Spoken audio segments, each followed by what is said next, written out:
सो Paul Heyman की आप लोग कितनी इज्जत करते हो मेरे को सही से ये बताओ। लाइक पॉल हेमन वही बंदा ना जिसने लाइक रेसलिंग की दुनिया देखी है स्टार्टिंग से। भाई इतने तो विंस मैकमैन ने नहीं देखी होगी जितनी पॉल हेमन ने देखी है। उसने ECW को लिटरली अपने सामने ऐसा बना दिया कि लाइक WWE का लेजिट अल्टरनेटिव लग रहा था वो उस टाइम पे। लाइक ECW बहुत बढ़िया कंपनी थी। पॉल हेमन ने लाइक इन्स एंड आउट्स देखे रेसलिंग के। One of the most like creative brains when it comes to professional wrestling, one of the best brains in wrestling, जिसने Undertaker को वो किया, अंडरटेकर को अपना क्लाइंट बनाया है, ब्रॉक लेसनर को बनाया है, रोमन रेंस को बनाया है, CM पंक को बनाया है, कर्टिस एक्सेल को बनाया है। ऐसे में पॉल हेमन ने क्या बोला है, किसी ने उनसे इंटरव्यू लेते हुए कुछ तो बोला होगा, तो उन्होंने कहा कि तुमने कहा कि attitude era was the biggest and most robust. I don't think that is accurate any more. I think that is right now. जो मोमेंट इस समय पर हम जी रहे हैं, मैं एटीट्यूड एरा के टाइम पे भी था, मैंने वो सब चीजें भी देखी हुई है, बट अब जो मैं चीज देख रहा हूं, I see this as a different moment in time in this business and it is something different. And he said कि तुमने इसको ट्रिपल एच एरा मेंशन किया, मेरे को नहीं लगता कि ऐसा कुछ है। मेरे को लगता है it is going to be Netflix era and that's where the big changes. So according to him अभी का जो टाइम है वो एटीट्यूड एरा से बढ़िया था। भाई मेरी बात कौन ही यकीन करेगा, है ना। मैं बोल रहा हूँ तो मेरा तो बस पर्सनल ओपिनियन है, मैं तो पागल आदमी हूँ, लेकिन अब तो पॉल हेमन ने बोल दिया है। अब भी कोई आएगा जो कहेगा कि भाई लेकिन एटीट्यूड एरा के टाइम पे कैरेक्टर। मैंने आपको एक टाइम बोला था, अगर आप जिसको रेसलिंग की कोई भी नॉलेज नहीं है, एज इन की लड़ना नहीं आता है ना, आपने नहीं लड़ा ना, अगर आप भी जाते एटीट्यूड एरा में आप स्टार बन जाते। अबे क्या बात कर रहे हैं, एटीट्यूड एरा के टाइम पे स्टार बनना आसान था। जब सब हवा चल रही होती ना तो भाई उसमें बहना बड़ा आसान होता है। लेकिन आज का जो WWE है दैट इज समथिंग बिग यार। भाई नॉस्टैल्जिया सी एक बार बाहर आके निकल के तो देखो यार, बहुत प्यारी दुनिया है WWE की। और पॉल हेमन को पता है भाई, इसीलिए उसने ये चीज अग्री भी करी है। वो तो बोल सकता था ना कि एटीट्यूड एरा बढ़िया था, वो तो बोल सकता था, लेकिन नहीं बोला उसने। क्यों? क्योंकि अब एक्चुअली में बढ़िया है। इसके आगे कोई कितने ओपिनियन देता रहे भाई, कोई मैटर करता ही नहीं है यार। भाई तुम्हारे नंबर्स बढ़िया आ रहे हैं, तुम्हारी स्टोरी लाइन्स बढ़िया आ रही है, तुम्हें और क्या चाहिए? जस्ट बिकॉज तुमको लगता है कि उस टाइम पे भाई क्या प्रोमोज हुआ करते थे। अबे मैचेस भी तो देख लो, हगैर मैचेस होते थे यार। और अब तो बिल्कुल परफेक्ट कॉम्बिनेशन मिलता है यार। हमारे पास क्वालिटी है, हमारे पास मैचेस अच्छे होते, प्रोमोज बढ़िया होते, और क्या चाहिए? Of course they paved the way, उन्होंने वो रास्ता दिखाया। बट अगर हम कंपेयर ही कर रहे हैं इस चीज पे कि कौन सा ज्यादा बढ़िया था, फिर तो भाई एटीट्यूड एरा आता नहीं है भाई, कुछ भी नहीं आता एटीट्यूड एरा इसके सामने। मेरे को बड़ा बढ़िया लगा कि पॉल हेमन जैसे बंदे ने हमको थोड़ा बैक किया। अब हमें अच्छा लग रहा है कि यस, हम फालतू की चीज नहीं सोच रहे थे, हम एक्चुअली में अच्छी चीज सोच रहे थे। तो यस, जो चैंपियंस ऑफ द वर्ल्ड में authority exchange the best wrestling creator on this subordinate with the best wrestling audience and the Rock की आवाज।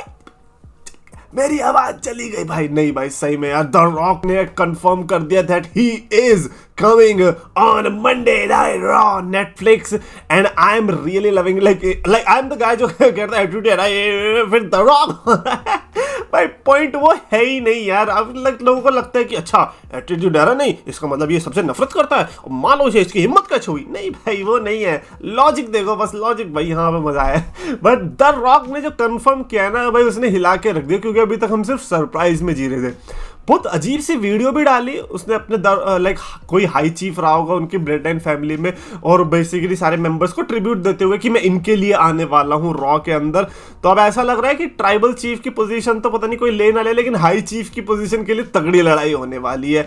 But anyways the rock is coming, so I am happy and I think everyone is happy कि भैया एक ही show में आप John Cena देखने को मिलेगा, रॉक देखने को मिलेगा, अपेरेंटली हल्क होगन की भी रिटर्न कही जा रही है, और स्टोन कोल्ड स्टीव ऑस्टिन के लिए भी लोग रेडी हैं कि भाई ऐसा हो ही नहीं सकता कि रॉ का कोई स्पेशल एपिसोड है और ऑस्टिन ना है। और मैं बिल्कुल अग्री करना चाहूंगा। अभी रिसेंटली नेटफ्लिक्स ने एक वीडियो निकाली थी जिसमें लाइक वो ड्रोन शो नहीं होता जिसमें ड्रोन्स हवा में उड़ते हैं और फिर वो लोगोस बनाते, कुछ भी बना देते हैं, तो वो आप स्क्रीन पर देख सकते होंगे।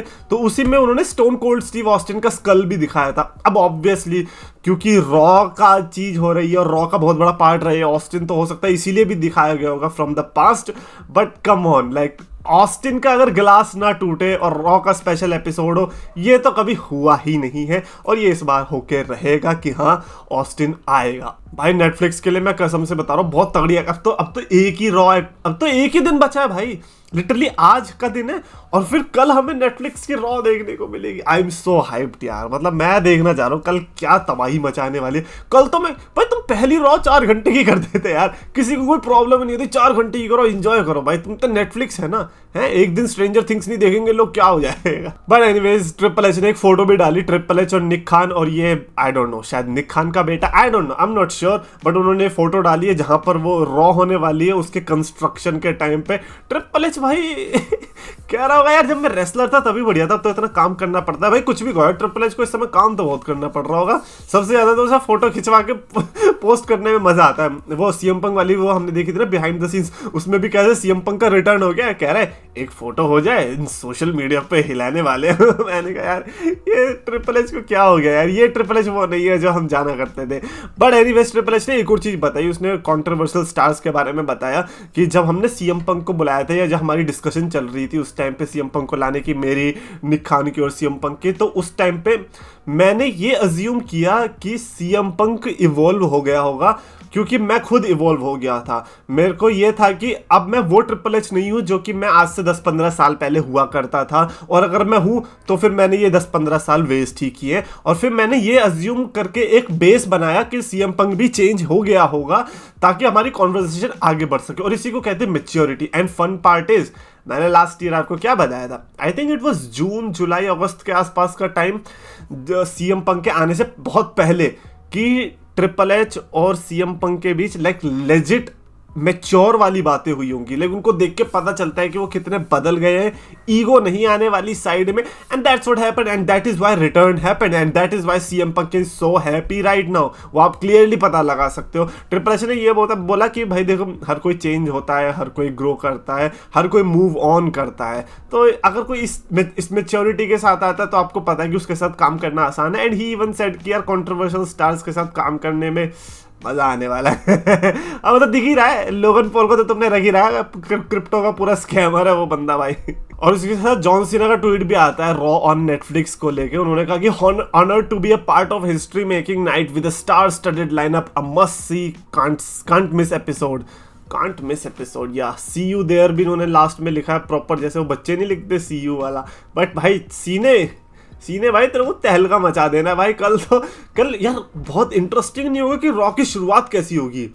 Is it going to start with like triple H का प्रोमो, या फिर जॉन सीना से, या फिर रॉक से, या फिर रोमन और सोलो स्टार्ट करने वाले, because I think Seth Rollins versus CM Punk ही मेन इवेंट होने वाला है। So it is going to be interesting and let's see कि स्टार्ट कौन करता है, क्योंकि अभी तक तो भीड़ थी कि भाई मेन इवेंट क्या होने वाला है, अब ये है कि भाई स्टार्ट क्या होने वाला है। अच्छा स्टार्ट की बात चलिए, क्या बंद हो चुका है वो ही बात कर लेते हैं, that is tribute to the troops. Apparently tribute to the troops अब खत्म हो चुका है, उसके आई थिंक 21 एपिसोड्स हमें देखने को मिले और आगे से हमें देखने को नहीं मिलने वाले, जिसपे मेरे कोई भी ओपिनियंस है नहीं, बिकॉज लाइक हमारे लिए कौन सा वो करते ही थे लाइक वो अपनी मिलिट्री के लिए करते थे, भाई हमारी मिलिट्री के लिए करे तो फिर हम बताएंगे कि हाँ भाई हमें तो बड़ा मजा आया, ठीक है यार तुम अपने लिए तुम कैंसिल करो स्टार्ट करो, हमें क्या ही फर्क पड़ता है। बट वो मेरे को बड़ा फील बढ़िया लगता था कि भाई सारे आर्मी वाले ऐसे कॉस्ट्यूम में, सारे कॉस्ट्यूम कर रहा आर्मी वाले आउटफिट में बैठे हुए सब, और ओपन अरीना है और तुम मैच लड़ रहे हो, कभी कभी सुपरस्टार्स भी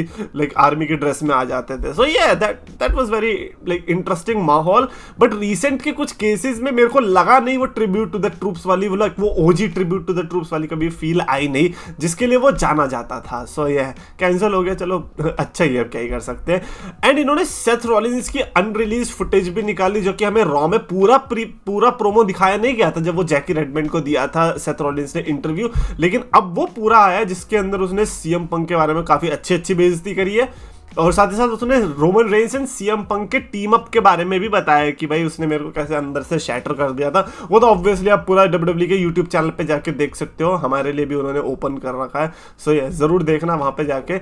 और overall like I am just saying कि यार आज पहली बात तो रॉ का थीम सॉन्ग की म्यूजिक वीडियो आने वाली है, और साथ ही साथ भाई रॉ के नेटफ्लिक्स के लिए अब बताओ कितनी एक्साइटमेंट है, क्योंकि अब तो बस आज सोओगे कल सुबह उठोगे और सीधा हमें रॉ ही देखने को मिल रही होगी।